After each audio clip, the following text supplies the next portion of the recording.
Da Bahia, Salvador? Belém do Pará?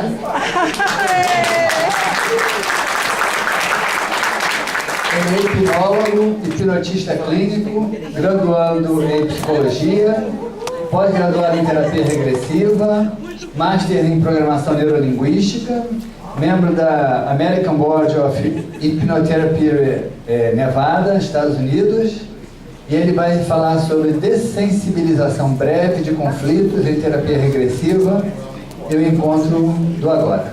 Sandro. Obrigado. Boa tarde, pessoal. Boa tarde.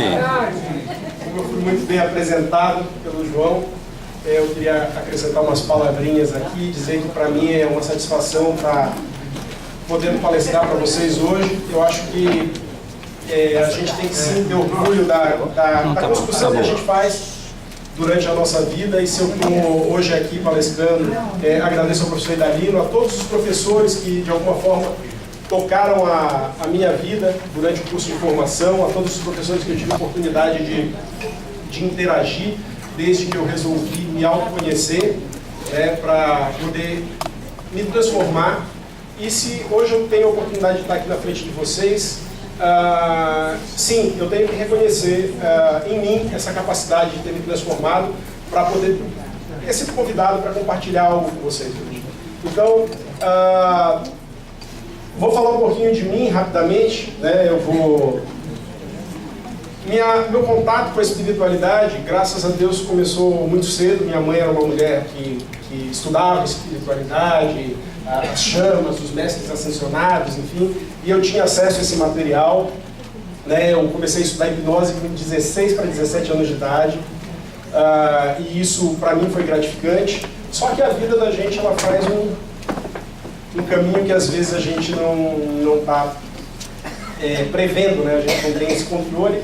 E a minha vida mudou, eu virei empresário, tive empresa, fiquei com 100 lá vai empurrar daquilo, fui parar 18 vezes no hospital, e chegou um determinado momento de ruptura que eu percebi que isso não valia mais a pena. E esse momento de ruptura para mim também foi uma revelação de algumas dúvidas que eu tinha, porque a gente sempre fala de reencarnação, fala de vida após a morte, mas poucas pessoas têm a prova.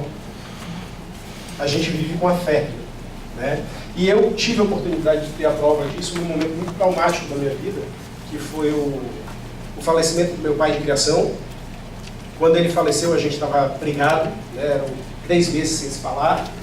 E naquele momento, para vocês terem uma ideia de como foi aquele trauma e como se instalam os traumas, na hora que eu recebi a notícia, eu estava almoçando na casa da minha mãe e eu não sei como eu cheguei em Porto Alegre para o velório dele. Ou seja, foram 24 horas da minha vida que eu não lembro o que aconteceu. Naquele mesmo dia,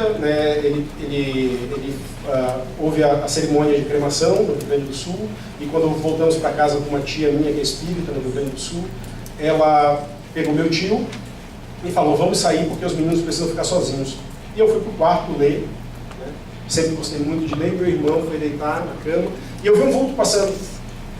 E eu levantei, saiu todo mundo, e quando eu cheguei no quarto, meu irmão estava deitado na cama e meu pai do lado dele. Emociona, porque são as provas que a gente tem na vida. Meu pai estava do lado dele, ele olhou para mim e falou para mim: se acalma e cuida dele, porque ele está pior do que você. Eu te amo e está tudo certo. Tranquilo, passou isso, passaram-se 3 meses. Eu fiz questão de trazer a emoção, porque a emoção faz com que a gente fale com mais verdade. E todo o conteúdo que eu tenho para trazer para vocês, eu fiz questão de criar esse momento em mim mesmo agora, para que o conteúdo saia de forma mais bonita e toque vocês de uma maneira mais bonita também. Passaram-se 3 meses, eu sonhei com meu pai novamente. E nesse momento foi um sonho, aquele sonho que você está quase acordando de manhã, e ele vinha para mim, e ele estava num lugar bonito, sentado, ele sempre gostou de mato, essas coisas. E eu fiz uma pergunta para ele, o sonho foi tão real, que eu perguntei para ele: mas você está vivo? E ele respondeu para mim uma coisa que um cara que tinha 5ª série, que construiu muita coisa, mas tinha 5ª série, e eu não esperava aquela sabedoria. Ele virou para mim e falou: depende do que você acredita. E isso marcou. mais alguns meses se passaram, eu tive um outro encontro com ele, e ele virou para mim e falou, olha, eu vim me despedir porque a partir de agora eu vou para um lugar que eu não vou mais conseguir ter acesso com você. Isso foi em 2006, de 2006 para cá minha vida tem mudado, eu tenho buscado me melhorar, porque quando você tem esse tipo de prova na tua vida, você passa a dar valor para outras coisas que antes você não dava, né? E o que a gente vem fazendo nesses últimos 2 anos de estudo de terapia regressiva, o que a gente vem fazendo nos últimos tempos com o estudo de hipnose e procurando se aprimorar, é justamente para autoconhecer, que é a chave de todo o processo. E sobre isso que eu vou falar um pouco para vocês hoje, associando a essa técnica fantástica, que eu tive a oportunidade de ter contato, a primeira vez num curso intensivo de hipnose com o professor Danilo Almeida. Eu me lembro que foi um final de semana e de repente eu vi ele fazendo aquilo e a pessoa entrando em catarse, eu olhava, essa pessoa está sofrendo, para que fazer a pessoa sofrer, né? E quando eu vi a pessoa saindo aliviada daquele processo, eu falei, não, calma aí, que aí tem coisa, deixa eu aprofundar um pouco mais, e me aproximei dele, tive uma indicação muito grande de um grande amigo que é coordenador de uma faculdade de psicologia, falando do professor Danilo Almeida, do histórico dele, e assim, dizem que o mestre aparece quando o discípulo está pronto. E, professor, obrigado, viu? Bom, João já falou disso, e eu quis trazer uma abordagem um pouquinho diferente, porque a gente está sempre falando dos mesmos autores, né, de Hugler, do Hans, da Fiore, e eu fui buscar em outras fontes para poder agregar um pouquinho mais para o que eu quero passar para vocês. E Richard Moss, ele fala que a verdadeira maestria é a capacidade de permanecer totalmente presente com qualquer coisa que a vida nos apresente, porque confiamos em quem somos, né? E a presença, né, ela é fundamental para que a gente possa compreender, porque a gente só pode transformar qualquer coisa no presente. Por mais que essa coisa esteja relacionada a uma vivência passada, por mais que essa coisa esteja relacionada a um trauma, esse trauma te incomoda hoje, no agora, no aqui. É a Vera, né? Ele não te incomoda no passado, ele te incomoda agora. Ele afeta a tua vida agora. Então, diante disso, e diante da possibilidade de me melhorar, e a partir do trabalho em mim mesmo, conseguir ajudar outras pessoas a se melhorarem, que eu tenho norteado toda essa minha pesquisa e toda essa busca. Então, eu identifiquei e trabalho da seguinte forma, eu digo que nós temos 3 momentos terapêuticos. O primeiro momento terapêutico é esse, a crise de autopercepção.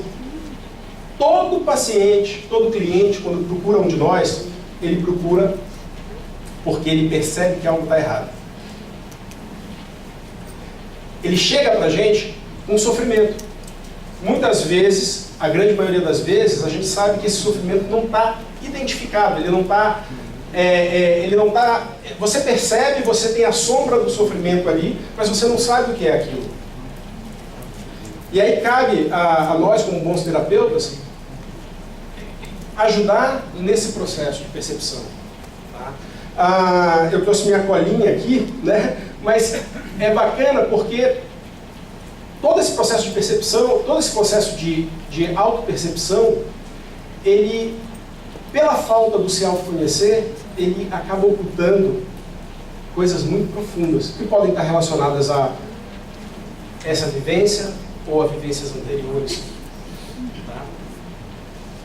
Dentro desse processo de autoconhecer, né, de autoperceber, a gente percebe o seguinte, que a terapia acontece no presente, a terapia acontece agora. E é importante que haja essa percepção do presente. É importante que a gente tome consciência de... Somos terapeutas de regressão? Somos terapeutas de regressão. Nosso trabalho é um trabalho de arqueologia, né, de pesquisa, de auxiliar o indivíduo a reconhecer, reconstruir, aceitar e transformar sua própria história. Vou repetir a frase que eu já ouvi 4 vezes aqui, mas nós não curamos ninguém. Nós simplesmente auxiliamos o indivíduo para que a partir do momento que ele se autoconheça, ele possa autorrealizar as transformações.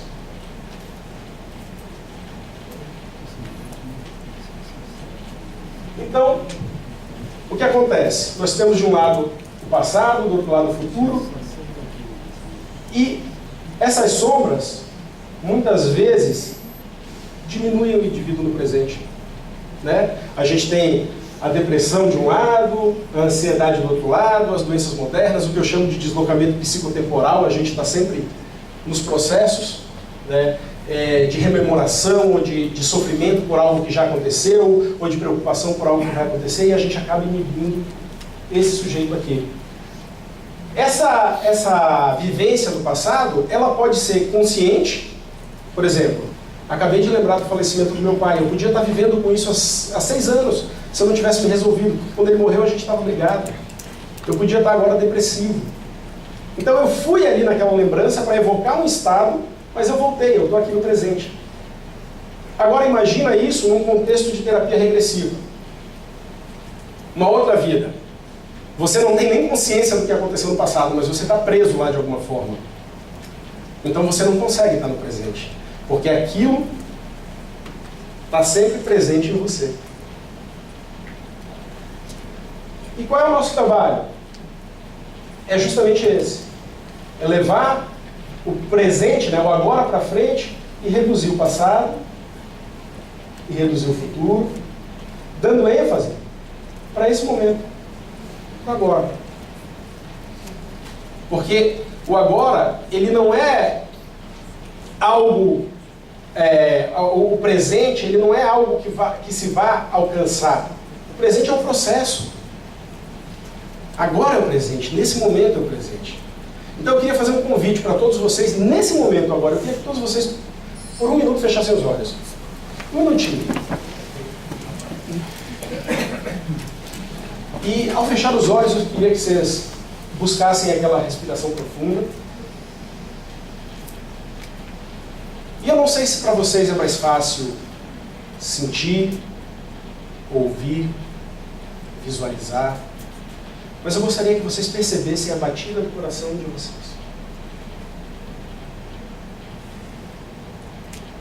E à medida que vocês percebem, ouvem, ou visualizam a batida do coração de vocês, eu pediria para vocês se visualizarem sentados onde vocês estão agora, nas suas cadeiras, olhando para frente, presentes.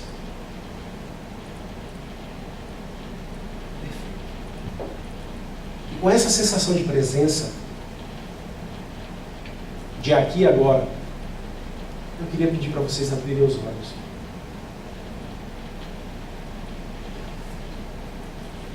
Uma sensação de paz. O presente, ele não tem problema. O presente, ele não tem sofrimento.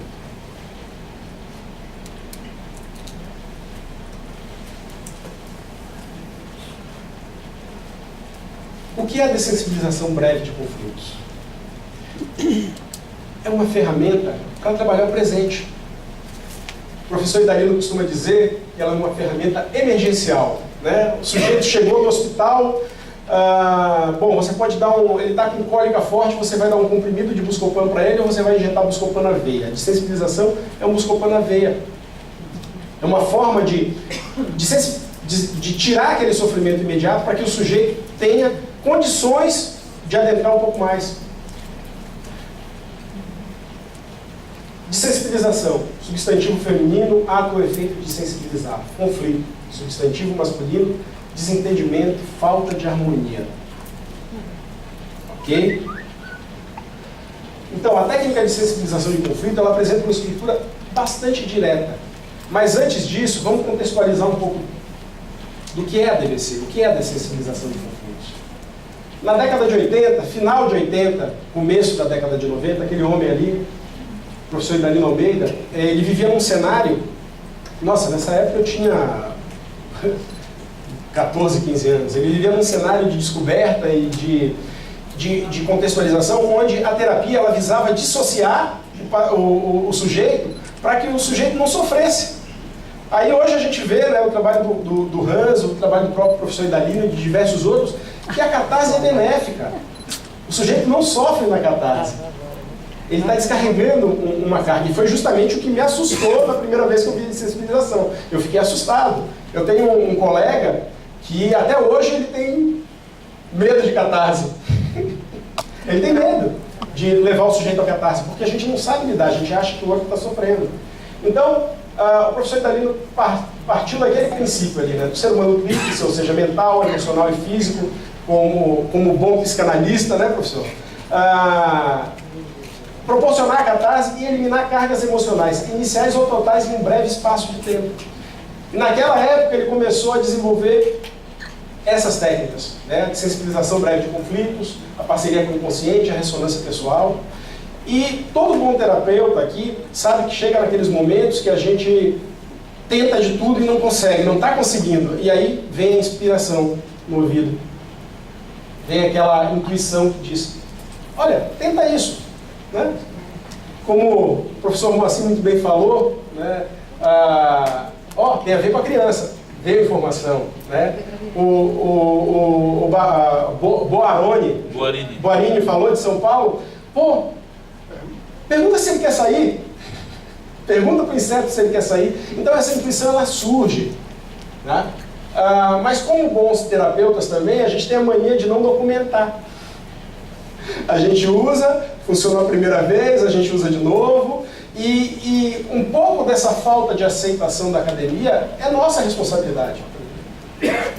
Porque se nós fizéssemos uma documentação dos trabalhos e submetêssemos a bancas científicas e começássemos a fazer um barulho maior e nos uníssemos cada vez mais, seria incontestável. Eu estava falando com o professor Ribamar desse processo que está acontecendo no Brasil agora, da pílula, da flor ou alguma coisa para o câncer, que foi descoberta há 20 anos atrás na USP. O cara se aposentou, só que agora está se fazendo um barulho muito grande nas redes sociais e ficou inegável. A Anvisa não avaliou o processo durante 15 anos.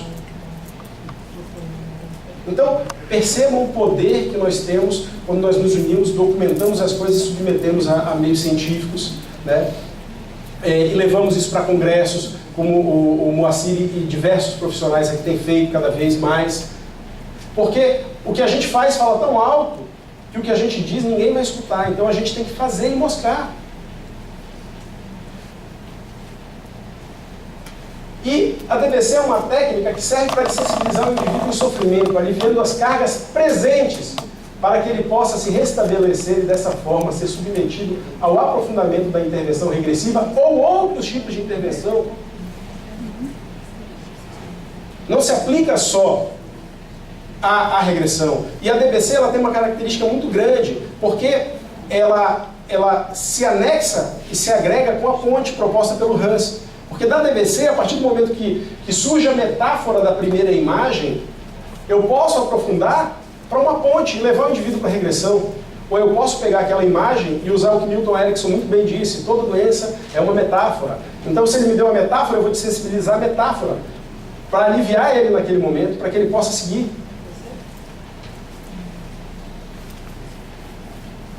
E esse é o contexto. A DBC, quando eu fiz a pesquisa e o professor me autorizou a trabalhar com a técnica dele para poder documentar, eu quis encaixar ela em algo maior, para sustentar. Então eu fui buscar todo o processo de transformação. Né? Botei isso no contexto do auto-perceber, quando o sujeito procura a gente, ele percebe que algo está errado. Nosso trabalho é levar ele ao autoconhecer, ou seja, é levá-lo a uma reflexão. O que é uma reflexão? É botar luz sobre algo. Só que só a reflexão ela não adianta no processo terapêutico. Porque a partir do momento que o sujeito põe a luz sobre algo, ele tem que introspectar. E aí sim ocorre a transformação. Ou seja, a partir do momento que ele põe a luz sobre alguma coisa e percebe nele o que aquela coisa faz, que é introspectar sobre o fato, ele começa a autotransformar. Porque ele toma conhecimento do processo. Então, no contexto da terapia regressiva, a DBC visa isso. Visa levar o indivíduo, primeiramente, a auto-perceber, depois a autoconhecer e, a partir daí, auto-realizar o processo de cura. Porque ele realiza o processo de cura dele. E um dos principais diferenciais é o fato do DBC não focar no revivenciar propriamente dito. Né? mas sim na junção do intelectivo com o emocional e vice-versa, no momento presente, proporcionando a compreensão e a ressignificação. Então tudo acontece no aqui e agora, no presente. Às vezes a gente se desloca, a gente vai lá na Grécia Antiga, ou a gente vive uma regressão que a gente era viking, e, enfim, às vezes a gente passeia naquele espaço, tempo tempo e espaço, naquele gráfico que o professor Moacir muito bem falou aqui, porque está tudo acontecendo agora. Mas o trabalho é feito no presente. Sempre no presente. E aí vem o segundo momento terapêutico, o autoconhecimento. Aqui as transformações começam a acontecer. Por quê? Porque a desensibilização de conflitos, assim como as pontes, assim como as palavras do Ugler, e todo o contexto, eu costumo dizer o seguinte, que nada surge de forma isolada. A espiritualidade, a inteligência maior, ela disponibiliza as coisas de forma a que cada um que está recebendo aquele material possa atingir um público diferenciado, né, com aquele mesmo conteúdo. Se a gente for olhar, todas as religiões falam das mesmas coisas. Todos os grandes iniciados falam das mesmas coisas, só que receberam em contextos diferentes para poder passar para um público diferente que precisava ouvir aquela mesma coisa de uma forma diferente. Então, a DDC, ela busca isso, sentimento, imagem e afloramento físico, associar esses 3 pontos, para desensibilizar o conflito. Pode ser iniciada do sintoma, né, da somatização para a causa do registro, ou da imagem do registro da causa para o sintoma manifestado, estando todas as engrenagens interligadas. Então, quando Hans fala que a ponte somática e emocional são suficientes para você entrar num processo regressivo, quando você mexe numa engrenagem, você afeta todas as outras. Aquele sujeito vai entrar num estado.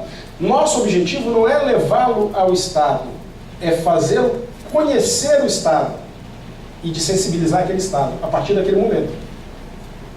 A gente pode ir para uma regressão? Pode seguir a regressão, naturalmente, se o sujeito tiver predisposto, se ele estiver pronto para aquele momento. Mas quem aqui já não atendeu um paciente que passou a sessão inteira, aqueles 50 minutos iniciais e não acontecia nada, e nos últimos 10 minutos ele veio com eu estou sentindo uma dor no peito, eu estou sentindo e você percebe que não vai dar para trabalhar aquilo naquele momento, mas você tem que sensibilizar o sujeito por uma questão de amor, o indivíduo que está ali na tua frente, porque você não pode deixar ele sair em sofrimento. E aí entra a desensibilização, tá? E a boa e velha Marta, né? O foco da desensibilização é sempre achar os sentimentos fundamentais, as emoções básicas, né?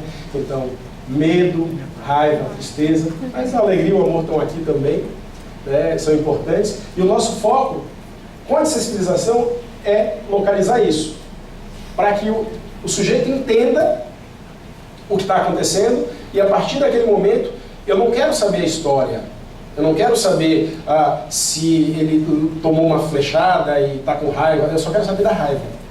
E sensibilizar aquela raiva. Eu sinto raiva, que aí a gente já entra numa seara que todos nós conhecemos, a gente faz isso, né? As pessoas que trabalham com terapia fazem a sensibilização, fazem isso através das pontes. Só que a gente precisava documentar esse método, porque esse método estava solto na história, né? E como a gente, como agentes de transformação, precisamos fazer esse trabalho para documentar, para apresentar em congressos, para levar para outros terapeutas, para que tenha esse acesso a livros como o do João, para que tenha esse acesso a livros como o do professor Moacir, que está sendo traduzido, para que venha para o Brasil os livros do professor Alberto e de demais profissionais, porque a gente tem uma gama, para que a editora volte a vender o livro do Hans, porque a gente não acha em lugar nenhum, Hans. A gente tem que mandar vir de Portugal, Hans. Teu livro tem que vir de Portugal para cá, viu? Para que a gente possa ter acesso a essa informação e para que a gente possa validar isso dentro de laboratório. Tá? E isso daqui é um pensamento, né, mais holístico, mais que fala o seguinte: não há outro meio pelo qual o homem cria? Sim, há. Ele cria mentalmente. O universo é mental, tudo é mental. Nós criamos a nossa realidade. E quando a gente entende esse conceito, e a gente vê que a gente criou aquela impressão na hora da morte, que a gente carregou lá, e eu me lembro de uma regressão que eu tive a oportunidade de fazer, que eu senti o cheiro da morte, o cheiro da podridão, da amônia. Toda vez que eu entrava no estado mental, eu estava sendo conduzido pelo professor Moacir, inclusive, eu entrava naquele estado mental, e quando eu voltei da regressão, eu falei: o que você botou perto do meu nariz? Você lembra disso, não foi, professor? O que você botou? Não, eu não botei nada. Eu estava sentindo cheiro. Olha a capacidade que a gente tem de materializar as coisas. E aí, como o Alberto falou, quando essas realidades surgem, a gente está vivendo num sonho, né? Um sonho emocional complicado, o tempo inteiro ali. E essas sensibilizações, elas acontecem como um sonho. A gente vê na clínica, muitas vezes, uma presença que surge, por exemplo, que ela está com raiva do cara, mas ela só lembra daquele pedacinho daquela cena, ela não consegue ver mais nada, ela está num looping constante de sofrimento. E aí você tenta fazer um trabalho com aquela presença: eu não quero saber, eu estou com raiva, porque me abandonou, porque virou as costas para mim. E tudo isso é mental. E aí a gente vê que os sentimentos são uma criação mental. A marca, o medo, a raiva, né, a tristeza, a alegria, o amor, né? Só faltou o H da Martinha. Viu? São criações mentais. Só que essas criações mentais, elas ultrapassam a barreira do tempo e elas ficam impregnadas no perispírito. Então, uma coisa muito importante é entender esse conceito de que a cada minuto a gente está criando a nossa realidade. Porque isso leva a gente a perceber que a gente tem a possibilidade de criar uma realidade diferente. E não ficar amarrado num contexto de criação. Sabe aquela pessoa que saiu de manhã, brigou com o vizinho na porta de casa e passou o dia inteiro brigando com o vizinho? A gente faz isso na nossa vida e a gente fez isso em outras vidas. E hoje a gente repete como padrão. E se trava. E só existe um momento para a gente poder alterar isso, que é o agora. Então, a sensibilização tem dois fluxos que a gente botou, inclusive esse material está no livro para que vocês possam acompanhar um pouco melhor. Eu separei nos momentos, né? Então, por exemplo, quando você tem uma dor física, eu vou contar um caso de uma pessoa, e eu não vou entrar no processo regressivo porque ela não regrediu, né? Mas a sensibilização atendeu a demanda. Essa pessoa é uma mulher, 30 anos, ela se separou do marido e no momento da separação ela se sentiu não traída por outra mulher, mas traída emocionalmente, tá? Além disso, ela se sentiu humilhada pela forma como a separação ocorreu. E na primeira sessão ela entrou, eu fiz o processo de anamnese e ela falou para mim: eu estou sentindo uma pressão no peito muito forte. Aí eu, opa, dê atenção para essa pressão no peito. Que imagem essa pressão te traz? Né? Identificação da imagem relacionada. Então ela percebia, autopercepção, uma pressão no peito. Que imagem essa pressão te traz? Ou seja, ativando a parte intelectiva da paciente. E a paciente falou: a sensação que eu tenho, a imagem que me vem é que tem alguém apertando o meu coração. Pronto, eu podia ter, a partir daí, levado para uma regressão. Então, apertando o coração dela, né? Podia surgir alguma coisa. Só que aí o que acontece? Eu fiz imediatamente a pergunta para ela: e qual o sentimento que essa imagem te traz? E ela falou: tristeza. E aí a gente entra com as frases, né? Repita, então: eu me sinto triste, eu me sinto triste, eu me sinto triste. E durante o processo de repetição: eu me sinto triste, eu me sinto triste, eu me sinto triste, a gente vai medindo. Vem cá, aí, como é que está a sensação? Aumentando, diminuindo ou se mantendo? Ela falou: tá igual. Opa!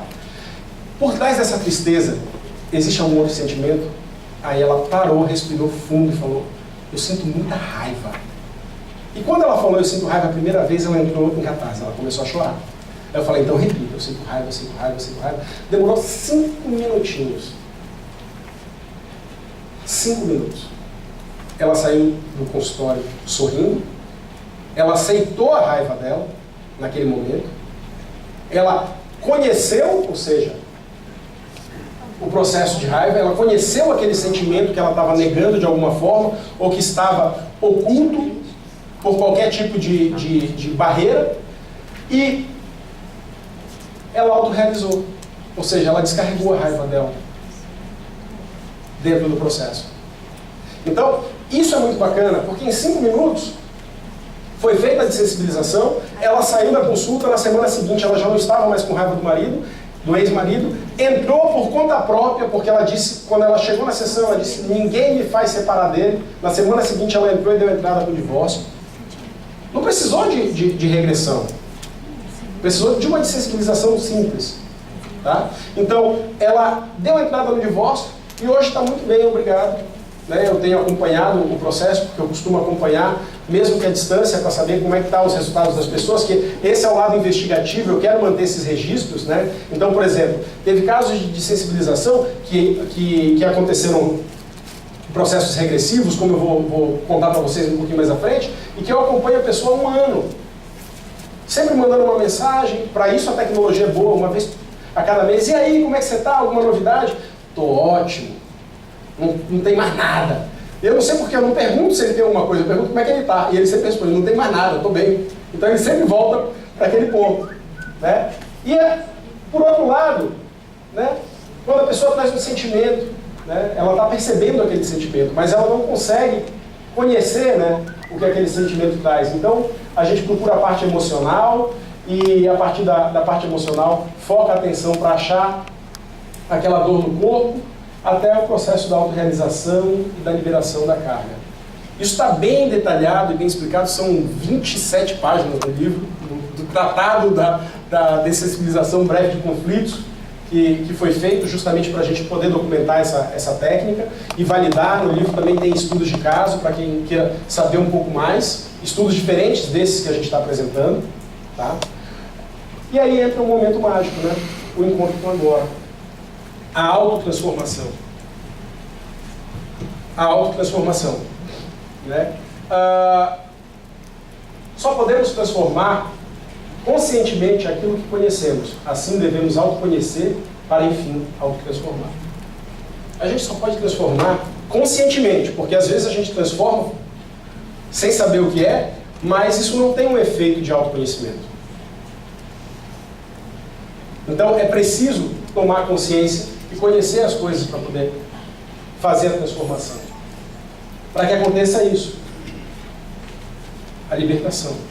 A metamorfose de si mesmo. A libertação daquelas cargas, de todo aquele processo anterior, para que a gente possa florescer como indivíduo, parafraseando Seligman, da psicologia positiva, para que a gente possa florescer como indivíduo e se a partir desse momento, viver de acordo com quem foi, eu creio que foi a Juliana que falou do fluxo das leis universais, viver de acordo com as leis universais, porque se a gente não dá causas, a gente não vai colher os efeitos. Se a gente dá causas positivas, a gente vai colher efeitos positivos. Se a gente dá causas negativas, a gente vai colher efeitos negativos. Não dá para pensar em plantar banana e querer colher maçã. Você vai colher banana. E quando isso fica claro no processo, a gente tem o empoderamento pessoal. Porque Deus não condena nem perdoa ninguém. A gente se condena e a gente se perdoa no processo de evolução. Nós mesmos damos a causa e nós mesmos colhemos os efeitos das nossas causas. E às vezes a gente não aprende na primeira experiência, aí a gente tem que ir para a segunda. Eu gosto muito de usar a metáforazinha do muro. A gente vê um muro, esse muro tem 1,10 m de altura, e a gente tem que passar por aquele muro e a gente olha assim, não vou passar agora. murinho, depois eu volto. Aí a gente volta, o muro já tem 2 metros e tem 50 centímetros de altura. Não vou passar de novo. Aí a gente volta de novo, o muro tem 1,5 metro de altura e 10 metros de comprimento. Aí você já fica com medo. Não vou passar. Passou mais uma encarnação, você volta, o muro tem 1 quilômetro, 10 metros de altura e uma pessoa que você ama está morrendo do outro lado. E ou você passa ou essa pessoa morre. Porque é assim que a vida ensina. O ditado popular é uma maravilha. Ou você aprende pelo amor ou aprende pela dor. Né? É o que a gente chama, na questão do estudo, do autoconhecer, da verdade revelada e a verdade experimentada. A verdade revelada é: menino, não fuma, não bebe, não come gordura, porque isso dá infarto. Você pode infartar. Menino, aí o menino continua fumando, bebendo, lá, infartou. Então a verdade revelada, que foi o amor, não foi suficiente. Ele teve que passar pela verdade. Isso acontece de reencarnação em reencarnação. E a gente, como seres em evolução, a gente está sempre sendo colocado à prova. Os padrões que se repetem, porque a gente tem que enfrentar aquele processo para poder evoluir como indivíduo, para poder desatar aquele nó e seguir um pouquinho mais adiante. Então, falando um pouquinho de estudo de caso, eu tive um cliente que me procurou, e esse cliente, eu usei a sensibilização com ele dentro de um contexto mais amplo, inclusive regressivo. Ele tinha sido diagnosticado por um psiquiatra com pânico, e esse psiquiatra, por ser amigo de um outro psiquiatra, que é pai da namorada dele, disse para ele: não tome remédio ainda, vá procurar um terapeuta para ver de que forma ele te ajuda. E me indicou, porque ele já tinha feito um curso de hipnose com a gente. E esse rapaz chegou e quando ele entrou na sala, eu olhei para ele e tal, um cara alto, novo, aí eu falei: cara... E ele começou a me falar do processo dele, de como ele se sentia. Ele estava tendo uma crise de pânico por dia, horrível. Ele não fazia mais nada, ele não saía com a namorada para ir para o cinema, ele já não entrava mais no carro com medo, ele já estava começando a pensar em desistir da faculdade. Só que ele tomou uma atitude inteligente, ele não tomou remédio. Ele primeiro foi procurar Isso ajudou, porque eu já tive outros casos de pânico que demoraram 12 sessões. Por quê? Porque o problema de sensibilizar do remédio. Você tem que entrar em contato com o psiquiatra, falar o que está fazendo, para o psiquiatra fazer o desmame, autorizar ele a ficar sem o remédio, e tem todo um processo. E esse rapaz não tinha tomado o remédio ainda. E ele sentou comigo, fizemos a anamnese, conversamos muito, eu entrei na história familiar dele e criei o vínculo, o rapport, né, para que ele sentisse confiança e voltasse, até porque ele estava com pânico de ficar dentro da sala, porque ele ficava sentado de frente para a janela, com a porta atrás e a porta fechada. Então ele estava o tempo inteiro nervoso. E num determinado momento eu me envolvi ali no processo a ponto dele esquecer que ele estava ali. E foi bom, fiz um relaxamento progressivo para que ele pudesse dar uma acalmada na alma e marcamos a sessão posterior. Na sessão posterior, ele entrou num processo de regressão para essa mesma vida. E ele identificou a causa, ele lembrou, ele tem uma irmã que é depressiva e ela vive num processo bastante complicado, e ele lembrou que certa noite os pais tinham meio que discutido por causa da irmã. Ele era muito novo, ele tinha 3 anos de idade na época, e o pai dele entrou no quarto dele de madrugada, chorando, abraçou ele na cama e falou: você é a minha única esperança. E naquele momento ele assimilou toda a responsabilidade de ser a única esperança do pai.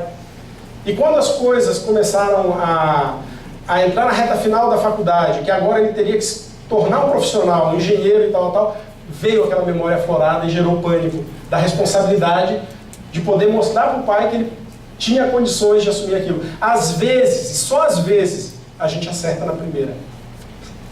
Porque isso podia levar a outras coisas, mas ele foi ali, ele foi naquele momento.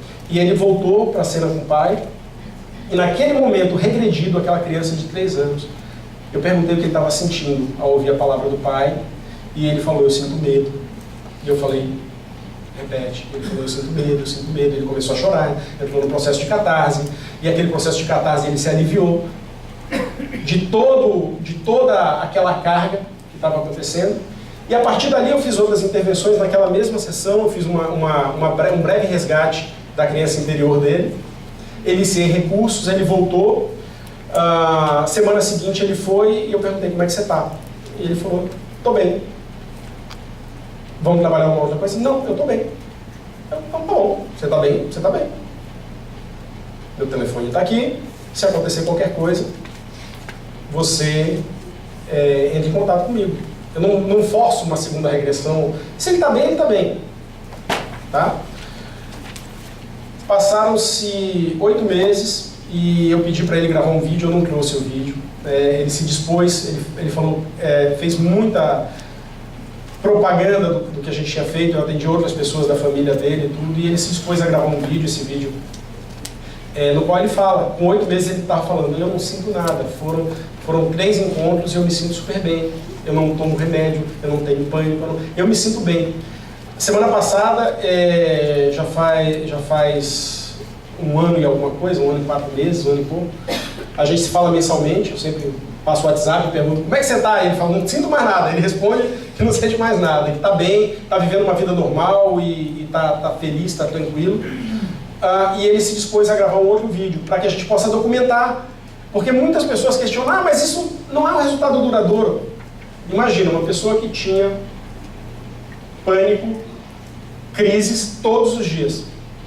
Está 1 ano e 4 meses sem crise alguma. Se sentindo confiante, bem, seguindo adiante, porque desatou, desensibilizou um nozinho que, sem querer, o pai dele implantou nele. Então, essa é a mágica da desensibilização de conflitos. Essa é a mágica do trabalho que a gente faz como terapeuta de regressão, ajudar o indivíduo a se autoconhecer, a se perceber, primeiro a se perceber, depois a se autoconhecer, depois a autorrealizar as transformações na sua própria vida. Porque, como terapeuta, eu não quero ser muleta de ninguém. Eu quero sim ser um agente de transformação, para que aquele indivíduo perceba que ele traz em si, ele carrega em si um potencial criativo, um potencial de realização, um potencial de transformação. Certa vez eu perguntei para uma pessoa que me orienta muito, assim como o professor Idalino, o que a terapia regressiva trazia para a humanidade nesse momento. E ele respondeu para mim, a oportunidade de abreviar. Nós não temos mais tempo para brincar de viver. Não temos mais tempo para ficar pulando de reencarnação em reencarnação, cometendo as mesmas besteiras. E quando você traz a sua consciência, a compreensão de que você é um indivíduo especial, único, e que você traz em si a potência realizadora, você consegue alterar toda a tua história. E quando você altera a tua história, você altera a história da pessoa que está próxima a você.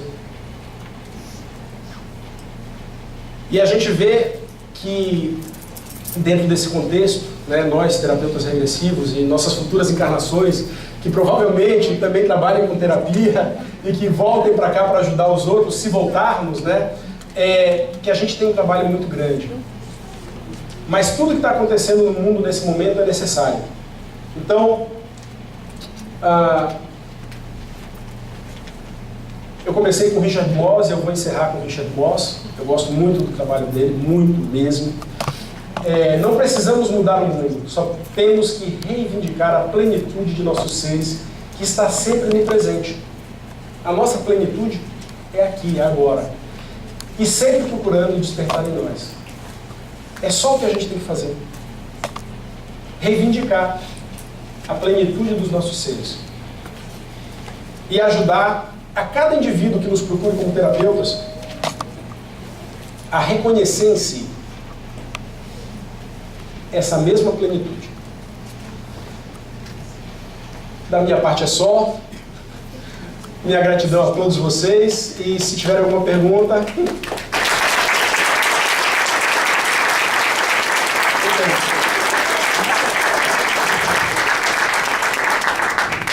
Bom, eu tive a ousadia, o ano passado, na verdade, de escrever um livro que fala um pouco sobre esse processo, né, de autoconhecer, de transformação da minha própria vida, e trazendo exemplos, metáforas, enfim. E quem tiver o interesse de conhecer um pouquinho mais, ele está ali fora. Algumas pessoas já leram, e assim, a maioria das notas, entre 0 e 10 eu tenho ficado com 7, então tá bom. Dá para passar com 7, né, professor? João, isso aí. Muito obrigado. Nós que agradecemos vocês, pelas palavras. Vou chamar o Idalino para entregar o seu certificado. E nós já vamos passar então direto para o segundo momento, porque as perguntas que possam ter para o Sandro, a gente já vai agora para esse momento. Deixa o Idalino fazer aqui a entrega.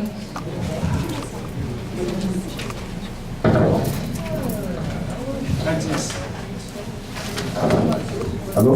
Oi? Bom, antes de mais nada, eu quero dar uns parabéns para Sandro pelo desempenho, por ele ter conseguido passar aquilo que ele se propôs. Então, parabéns, Sandro.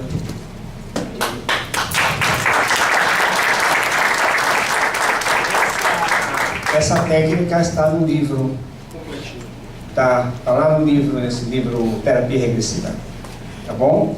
A gente quer passar a Sandro também uma placa, ok? Reconhecimento pelo seu trabalho, ok? E o seu certificado como palestrante. Obrigado. Ok? Quem quiser fotografar, fique à vontade. Não faça cerimônia. Não faça cerimônia.